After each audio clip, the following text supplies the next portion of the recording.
Em relação ao Lula, é interessante que eu estava vendo uma reportagem do Der Spiegel sobre a vinda aqui do chanceler alemão, o baile que o Lula deu, né? Porque saiu otimamente, fez piada, fez tudo, não se comprometeu com nada, porque eles querem alinhamento do Brasil aí com a Ucrânia e tudo, né? E nos Estados Unidos também não. Então, o Lula sai com a possibilidade, a hora que tiver as condições de paz, aí ele sai com a possibilidade de ser o intercâmbio entre China e Estados Unidos. E por que ele ganha essa possibilidade? A imagem dele, realmente, de pacificador é consolidada, mas porque ele tem o meio ambiente e tem o papel da grande liderança contra a ultradireita. Aliás, ultradireita que surge dessa ultrafinanciarização, né? Então, digamos, a ida para a China, também eu acho que não vai ter alinhamento nenhum, mas hoje eu estava terminando aqui uns cálculos, aqui é gozado, né? Essa aproximação com a União Europeia, que pode jogar o Sul com a União Europeia, criando mais um polo para evitar a bipolarização China e Estados Unidos, né? Isso, eu acho que teve ganhos lá, aí. Você tem aqueles símbolos, a diplomacia se move por símbolos, né?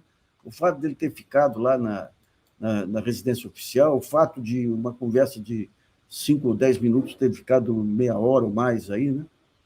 Não adianta. Esse é o ponto em que o Lula é imbatível, né? Imbatível que a posição internacional dele.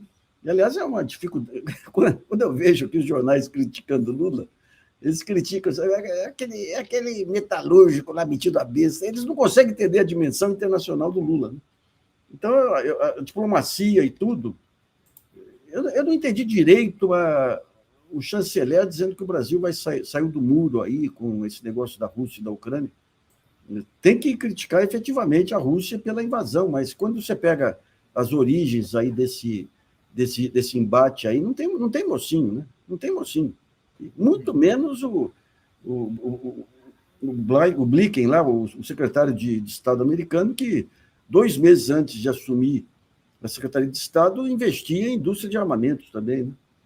E mais, né? Como é que eventuais declarações do presidente ou do governo brasileiro sobre essas situações como é que essas declarações eventualmente afetam as relações do Brasil com os outros países, seus interesses internacionais.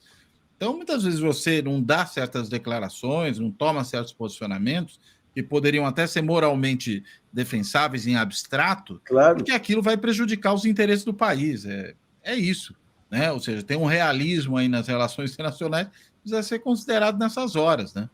E às vezes a crítica se dá só em cima de questões morais. Não entrar num embate com a Rússia não significa que você está apoiando a invasão da Ucrânia. Significa que não é bom negócio para você entrar num embate com a Rússia, pura e simplesmente. Inclusive, vai lá, Nassif, vai lá. Outro dia, um comentarista aí, Guerra Fria, fala, não, agora que veio essa ameaça de golpe ao Brasil, o Brasil tem que se alinhar aos países democratas, tem que ir para o lado dos Estados Unidos. Gente, esse negócio da autodeterminação dos povos, que é um princípio do Itamaraty, nós não vamos entrar, a gente vai... E é gozado que esse pragmatismo, você pega os Estados Unidos com a Arábia Saudita, ou seja, é uma norma da diplomacia internacional, e aqui vem o julgamento moral. Como? Tem que destruir a Rússia. Um país atômico, que no limite ele entra numa guerra nuclear. Não, tem que destruir a Rússia. Mas é uma dificuldade muito grande aqui. Você tem... Acho que um dos custos do Brasil mais relevantes é a incapacidade da mídia de fazer discussões aprofundadas sobre temas dessa economia, diplomacia, política. Então, fica tudo em torno de chavões. Não cair no moralismo, né? É isso. Inclusive, na entrevista aos Estados problemas, Unidos... né? Vai lá, Cláudio. Ao moralismo e ao tecnicismo. É isso. Inclusive, na passagem do Lula pelos Estados Unidos, ele deu uma entrevista à CNN, né, norte-americana, e ele foi questionado sobre por que não aceitou uma sugestão do chanceler alemão de enviar munições para os tanques da Ucrânia. E ele disse, se eu mandar as munições que ele me pediu, eu entrei na guerra. E eu não quero entrar na guerra, eu quero acabar com a guerra. Esse é o meu compromisso, foi a resposta do Lula. Agora, aproveitando esse gancho, Nassif, guerra na Ucrânia prestes a completar um ano, daqui a 10 dias completa um ano, todos os olhos nesse momento voltados para o leste da Ucrânia, mais especificamente para a cidade de Bakhmut, que fica na província de Donetsk. Lembrando que Donetsk e Lugansk compõem aquele famoso Donbas, que foi a justificativa usada pelo Vladimir Putin para iniciar a guerra. Donbas é o coração industrial da Ucrânia, está parcialmente ocupado pela Rússia. Agora, nesse momento, nós não vemos as potências ocidentais mostrando cansaço na estratégia de financiar o governo da Ucrânia, o exército da Ucrânia, mas há de se questionar também quão sustentável é essa postura no longo prazo, lembrando mais uma vez que nós estamos aí em vias de começar o segundo ano da guerra, né? Eu acho que, digamos, essa guerra aí, assim como a ultradireita, é filha direta dessa desestruturação que teve no mercado de informações com as redes sociais. O pessoal fala, é um presidente eleito que teve o seu país invadido. Sim, foi eleito como? Em 2014, você teve um golpe na Ucrânia, em quase tudo similar aqui ao golpe do impeachment. Você começou com as manifestações em redes sociais, você criou uma ultradireita tipo bolsonarista, violenta, inclusive. Eu recolhi aí uma entrevista com o ex-presidente da Ucrânia, que era pró-Rússia. Ele falou, eu não pedi demissão, eu não renunciei nem nada, eu saí do país porque eu e minha família estávamos ameaçados de morte, que é o que eles tentaram fazer por aqui também. Aqui pegaram o Alexandre de Moraes, que é um baita peitudo aí, porque as ameaças vieram de todo lado. Daí o que acontece? Tem um período de um mandato tampão aí com o Michel Temer deles lá, e depois eles preparam um personagem, que é esse Zelensky, para assumir o país. Eu levantei várias matérias de revistas, jornais americanos, inclusive Forbes e tudo, sobre o que era Zelensky antes da guerra.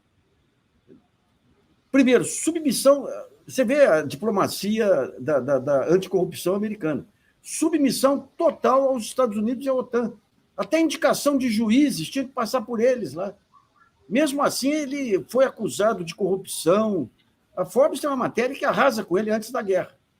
Daí vem a guerra. O que entra em jogo? Entra em jogo China e Estados Unidos. E entra em jogo você pegar um terceiro elemento, que é a Ucrânia, pegar a carne do soldado ucraniano para enfraquecer a Rússia. Então, é uma coisa fantástica, né? Você joga dinheiro lá, não tem mortos que nem teve no Vietnã e nada, aí vai enfraquecendo a Rússia às custas de um presidente totalmente irresponsável. Ele está matando a juventude ucraniana aí para não ceder. E do outro lado, lá o Putin. E todos eles, é interessante quando você olha. Por que o Putin faz isso? Porque estava enfraquecido na Rússia.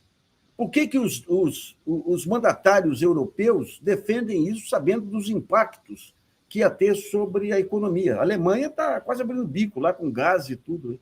Porque todos estavam enfraquecidos ante as suas bases pela desagregação do mercado de opinião e pelas redes sociais. Então, quando vem uma guerra, vem o impacto das primeiras mortes lá, as televisões mostrando, todos eles se agarram à guerra como uma maneira de se fortalecer internamente. Isso aí é a chamada marcha da insensatez. Sabendo que ia ter desdobramento econômico pesado, já que depende aí do gás da Rússia, sabendo que podia entrar para uma conflagração mundial, sabendo que podia entrar numa guerra nuclear. Então, digamos, todo esse clima de realidade paralela, de enfraquecimento, lembra muito o fracasso da Liga das Nações lá e a ascensão de potências e tudo, e todo aquele emaranhado que levou à Segunda Guerra. Viu?